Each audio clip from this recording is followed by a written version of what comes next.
Oh yes. Musajja mukulu amanyikiddwa nga Brands kiteebereza okuba nti oba oliawo yatandise okuba nti yenyigira mu va za Kenzo. Musajja mukulu omukyala mukulu amanyikiddwa nga Pia Ponds yasobodde okuba nti atandika okuba nti atagala nadduka wa Eddie Kenzo nasala okuba nti afuna omukwano ewalala.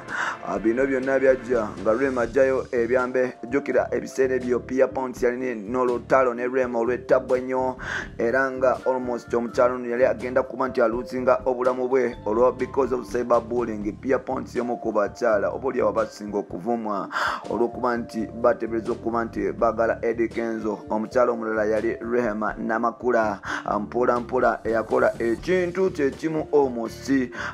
ya Jasmine bamuteeberezako okuba nti ayagala Kenzo. Fire yali fire era naye bamutwalira ddala. Wanono Pia Ponds Rema yamulangira n'okuba nti tamanyi kuyimba n'amaloboozi mbu mafu ddala era nga mu lockdown yagikosa okuba nti akola eddoboozi kwekula oluyimba batuyita twende topate. Wetwogerera Kenzo yamusuulawo yatambuddewo ko yasuulawo taweri era nga wetwogerera engambo zigambibwa okuba nti mbu ate Pia Ponds alina omusajja omupya fashionista era nga fashionista ono yagenda mu maaso n'okuba nti amukolera ebintu eby'enjawulo nga basita abalala bonna bebaze abakola naye ng'ate wano ekiki ekyansuusa kubanga ebiseera ebisinga Pia Ponds agenda mu maaso n'okuba nti amukolera Kenzo. Brands bagamba mbu tatera kukwata mu bakyala naye Pia Ponds mbu yeye yamusikiriza nnyo okuba nti akwata mu bakyala era nga obaoliawo waliwo n'ebisitole ebibaali bitategeerekeka nga bagamba nti Brands mukyala neeyisa engeri gyeyisaamu engeri gyayambalamu sometimes n'engeri gyactingamu nga bagamba nti ono mukyala ddala era nga abakyala abamuli okumpi bamuyitira ddala omukyala nga boolaba yes lwakuba nti Kim Love mwanvu naye nga boolaba abo bwe batyo nti bamuyitira ddala mukyala ne Beyonce wammwe oyo wa social media. Nzikiriza nkwanirizeeko ku mukutu gwaffe omuganzi ogumanyikiddwa nga Uganda Mukamoli amanya n'eddoboozi bantantambi Jimso Rich Boy Maxud Junior webpanti otambula nange webpanti osabasikobi webpanti onera webpanti obeera nange eva webale kuba nti obeera nange eva webale kuba nti ompa omukisa okuba nti twongerayo paka gye tugenda okweyongerayo ddala era tusobola okuba nti system tugitwala mu maaso mpola mpola olwono tusobola okuba nti tutuuka gye tutuuka olunaku lwaleero nzikiriza nkulete mukyala mukulu amanyikiddwa nga Pia Ponds okuva ali mu African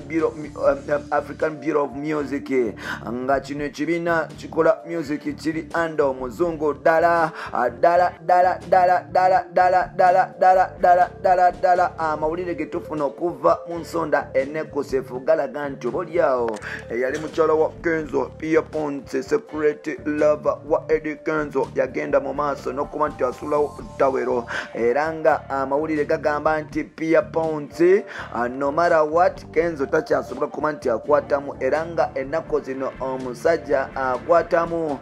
ye fashionista amanyikiddwa nga Brands. Bino nno byatandika kufulumaawo ng'omukyala ono agenda mu maaso n'okuba nti asitayilingibwa omwami ono naye nga beebuuza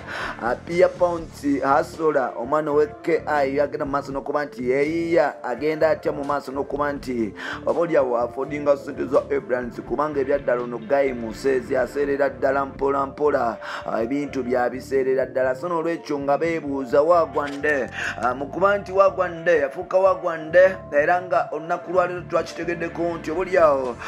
banene omukwano gwagenda mu maaso n'okuba nti gubagatta era nga love yagenda mu maaso n'okuba nti ebatwala mu maaso n'okuba nti ebongerayo nga Brands yagenda mu maaso n'okuba nti akwatakwatamu mu Pia Ponds era nga olaba ba Judith bakiringa olaba ba Spice Jana bagenda maaso n'okuba nti bakiringa olaba abayimbi ab'ettabo Mimi yes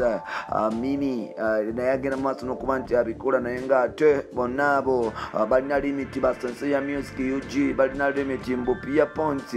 ekintu yakikuttemu asimanyi oba kano kabadi oba byaddala kubanga ennaku zino abantu tebalina nnyimba abantu tebakyali mu mawulire baagala nnyo kukola stanti nga bayita mu bintu ebikola bwe bityo kati kikulekedde obanga Pierpont bya ddala ne brands oba bali mu kabadi bampita Rich Boy bampita Ntambiri Jimzo Rich Boy Maxud Junior zikiza nkomye wano olwo tusobola okuba nti tukomawo mpola mpola.